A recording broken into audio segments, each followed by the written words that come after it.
বাড়ি ফিরে দেখছি তালা মারা। ভাগ্যিস আমার কাছে একটা এক্সট্রা চাবি ছিল। তুমি আর অনন্যা কোথায় গেছো? আর বলিস না বাবু, আমার বান্ধবী ললিতা আর এই পৃথিবীতে নেই।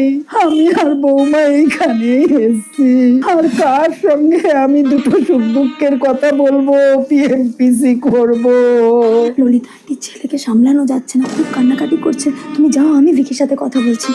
হ্যালো, তুমি তাড়াতাড়ি এখানে চলে এসো। সবাই না এখানে সেলিব্রিটিরা মরে গেলে যেরকম সাদা পরে আসে, ওরকম এখানে সবাই সাদা পরে আসছে। তুমিও কিন্তু সাদা পরেই এসো। কিন্তু আমার কাছে তো সাদা কিছু নেই। বৌদি, হ্যাঁ হ্যাঁ আসছি। আরে যা আছে পরে এসো, কিন্তু যেন সাদাই হয়। রাখছি, আমাকে ডাকছি।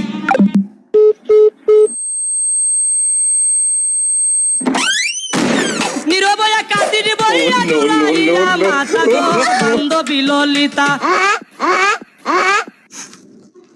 কোন কোন জায়গায় বেতা গো ললিতা আন্টি ইজ ব্যাক।